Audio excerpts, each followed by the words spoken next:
Assalamualaikum warahmatullahi wabarakatuh. Perkenalkan, nama saya Dwi Widyaningsih. Pada kesempatan kali ini saya akan menampilkan video tentang pengimbasan AKM. Nah, pada slide kali ini saya akan menjelaskan tentang sosialisasi asesmen nasional tahun 2021. Nah,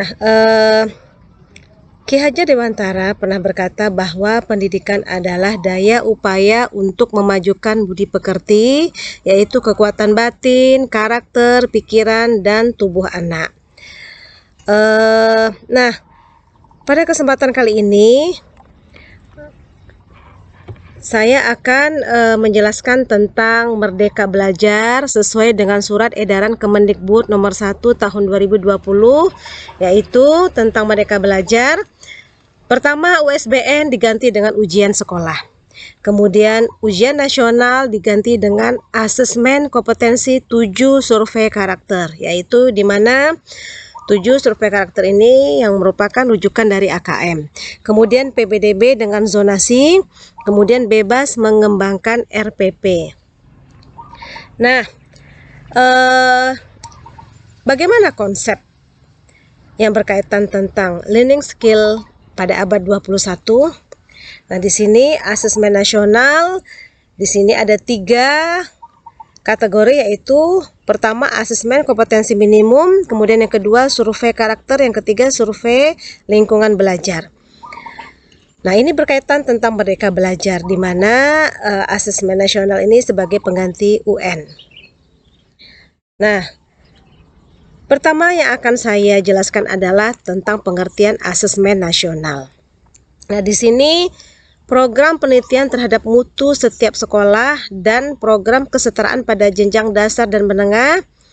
Kemudian di sini mutu pendidikan dinilai berdasarkan hasil belajar murid yang mendasar, yaitu berupa literasi, numerasi, dan karakter, serta kualitas proses belajar mengajar dan iklim satuan pendidikan yang mendukung pembelajaran.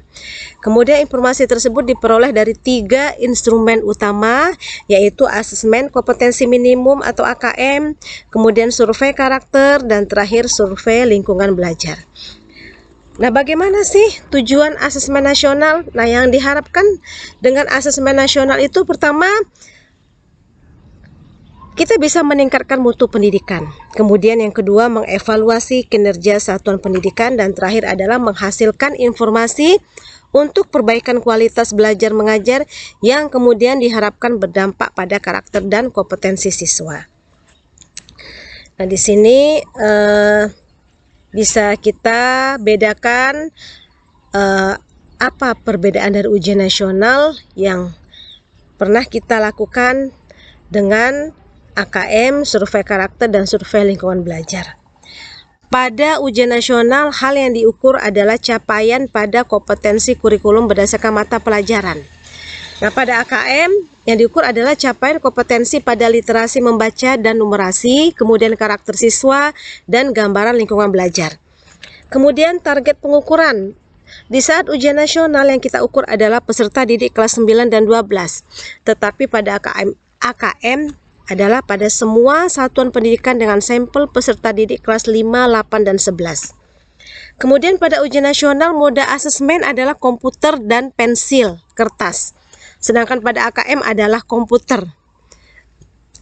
Dan banyak perbedaan-perbedaan dari ujian nasional yang lalu dengan asesmen nasional atau AKM yang kita lakukan di tahun 2021 ini.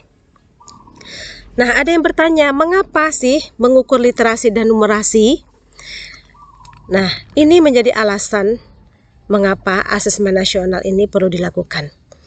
Nah, pertama, literasi membaca dan numerasi adalah 2 kompetensi minimum bagi murid untuk bisa belajar sepanjang hayat dan berkontribusi pada masyarakat. Nah, menurut studi nasional dan internasional, tingkat literasi murid Indonesia masih rendah. Nah, ada juga yang bertanya, mengapa juga mengukur karakter? Alasannya pertama, karena pendidikan bertujuan untuk mengembangkan potensi murid secara utuh. Kemudian yang kedua adalah asesmen nasional mendorong mengembangkan sikap, nilai, dan perilaku yang bercirikan pelajar Pancasila. Kemudian terakhir, agar berdampak positif hasil asesmen perlukah ditindaklanjuti? Nah, jawabannya ya sangat perlu. Karena ini untuk diagnosis masalah. Oke, kemudian di sini AKM sebagai pengukuran kinerja satuan pendidikan. Nah, dari hasil AKM kita bisa memperoleh informasi bagaimana kinerja siswa dan bagaimana kinerja satuan pendidikan. Kemudian apa yang diukur? Pada AKM yang diukur adalah literasi membaca dan numerasi. Nah, literasi membaca itu bagaimana kemampuan untuk memahami, menggunakan, mengevaluasi, dan menyelesaikan berbagai teks ya untuk mengembangkan kapasitas individu sebagai warga Indonesia yang dapat berkontribusi secara produktif di masyarakat. Kemudian yang diukur pada saat numerasi apa? Yaitu bagaimana kemampuan berpikir menggunakan konsep, prosedur, fakta, dan alat matematika untuk menyelesaikan masalah sehari-hari pada berbagai jenis konteks relevan untuk individu sebagai warga negara Indonesia dan dunia. Nah, apa yang diukur pada survei karakter? Nah, karakter di sini adalah profil pelajar Pancasila. Yang diukur adalah beriman, bertakwa, bernalar kritis, mandiri, kreatif, gotong royong, dan kebinekaan global. Nah, kemudian apa yang diukur pada survei lingkungan belajar? Yaitu yang diukur adalah iklim keamanan sekolah, kebinekaan sekolah, kemudian kualitas pembelajaran, dan terakhir adalah pengembangan guru. Nah, di sini pada akhirnya dari hasil analisa AKM bisa kita dapatkan bagaimana tingkat sekolah dan tingkat individu bisa mengembangkan belajar dan pembelajaran dengan baik ya. Nah, urutan tingkat kompetensi yang merupakan hasil AKM yang perlu kita perhatikan adalah yang pertama, apakah hasil itu perlu intervensi khusus? Kemudian yang kedua, masih dalam tahap dasar. Kemudian yang ketiga, cakap. Kemudian yang keempat adalah mahir.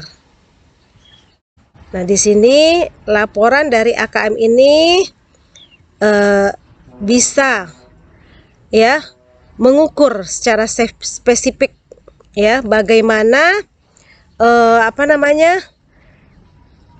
bagaimana hasilnya bisa dimanfaatkan untuk perbaikan pada proses pembelajaran di akan datang. Oke, sepertinya pembahasan AKM pada video kali ini saya cukupkan. Mudah-mudahan bisa memberi manfaat. Assalamualaikum warahmatullahi wabarakatuh.